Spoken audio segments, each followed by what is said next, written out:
Sahabat, kali ini aku pengen cerita tentang sebuah kisah nyata yang pernah dialami oleh salah seorang dokter saraf, namanya Dokter Ehsan.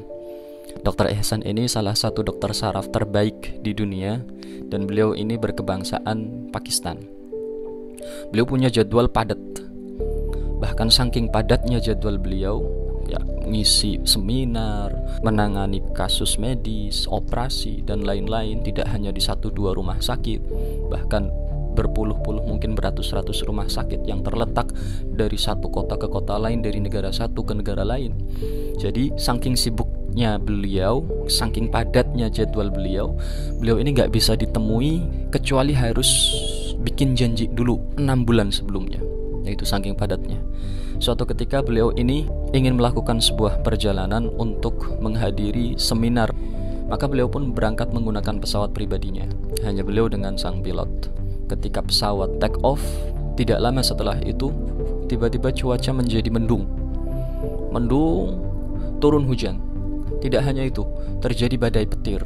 Saking dahsyatnya badai petir itu, sampai-sampai mesin pesawat yang dinaiki oleh Dokter Ehsan ini terkena petir, rusak, dan sang pilot pun harus melakukan sebuah pendaratan darurat di tempat yang terdekat.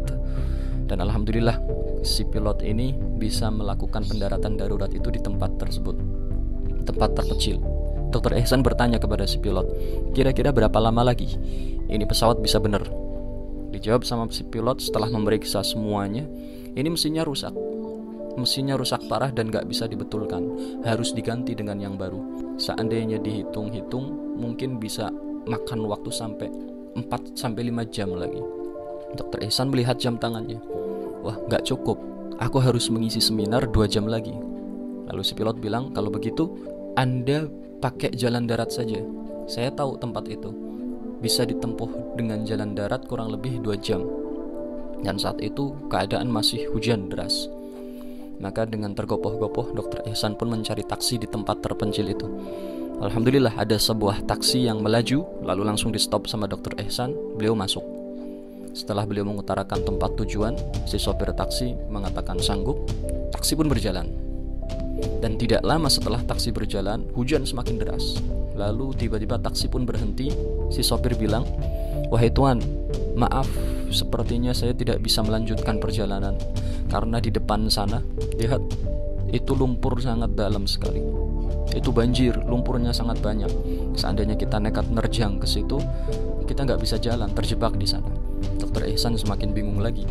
Beliau melihat jam, nggak hanya waktu untuk mendatangi seminar itu semakin mepet, tapi juga ini sudah waktunya maghrib. Dokter Ehsan mengatakan, kalau begitu mari kita cari tempat untuk sholat maghrib dulu. Ayo, baik kalau begitu. Kebetulan di situ ada rumah. Dilihat di samping sana, di tengah-tengah tempat yang sangat terpencil dan kosong itu ada sebuah rumah yang berdiri. Maka sopir taksi dan Dokter Ehsan pergi ke rumah tersebut. Diketuk pintu, dibuka oleh seorang nenek-nenek.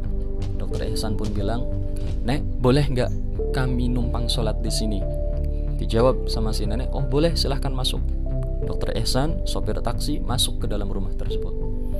Kemudian ditunjukkan oleh si nenek, ini musola rumah kami, silahkan kalian sholat di sini. Keduanya pun sholat di situ.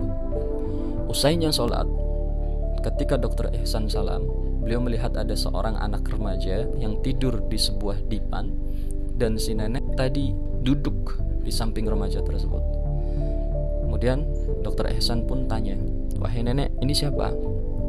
Dijawab, ini cucuku, dia anak yatim, kedua orang tuanya telah meninggal, aku yang merawatnya sejak kecil. Oh, terus kenapa dia tidur seperti ini? Mungkin Dokter Ehsan tahu, ini sepertinya tidurnya gak normal, karena beliau dokter. Lalu si nenek bilang, dia gak tidur, dia memang seperti ini sudah bertahun-tahun. Loh, kenapa nek? Dia ini kena sebuah penyakit saraf dan sudah aku bawa kemana-mana, dan terakhir kali aku bawa ke dokter yang terdekat, yang terbaik di tempat ini. Dokter itu mengatakan kami tidak bisa menangani kasus seperti ini. Kasus medis ini hanya bisa ditangani oleh seorang yang sangat profesional. Lalu kami meminta di mana kami bisa menemukan orang tersebut. Dokter itu bilang, Anda bisa menemuinya di Pakistan. Lalu setelah kami pergi ke Pakistan, kami bertanya tentang dokter itu. Dan orang yang menemui kami bilang, kami hanya bisa menemui sang dokter hanya setelah menandatangani janji, dan itu pun bisa ketemu setelah 6 bulan berikutnya. Maka karena aku ini orang gak punya, aku ini miskin, sebatang kara, aku sudah tua, aku hanya punya Allah. Maka setiap hari aku pun berdoa, berharap agar Allah mau menyembuhkan cucuku ini. Lalu dokter Ihsan bertanya, memang siapa dokter yang dimaksud oleh nenek? Si nenek mengatakan, kalau nggak salah namanya dokter Ihsan. Begitu mendengar namanya disebut oleh lisan si nenek ini, dokter Ihsan pun langsung kaget, seolah-olah hatinya ini tersambar oleh petir yang begitu menggelegar. Beliau langsung sujud, beliau menangis, dan beliau mengatakan, ya Allah, ternyata karena sebab doa si nenek ini, kau hambat perjalananku semua. Kau hentikan pesawat terbangku, kau turunkan di tempat ini, kau hentikan taksiku, kau arahkan aku untuk bisa sampai ke rumah nenek ini. Lalu dokter Ihsan pun menangani cucu si nenek ini. Sahabat, betapa Allah akan menggerakkan segalanya ketika Allah telah mengijabahi doa seorang hamba. Bukankah angin adalah pasukannya Allah? Bukankah hujan adalah pasukannya Allah? Bukankah air, lumpur, semua yang ada di alam semesta ini adalah pasukannya Allah? Lalu bagaimana mungkin Allah tidak menggerakkan semua ini untuk mengarahkan si dokter Ihsan tadi agar sampai ke rumah si nenek tersebut demi mengijabahi doa orang lemah yang tidak memiliki apa-apa ini kecuali Allah Subhanahu wa ta'ala.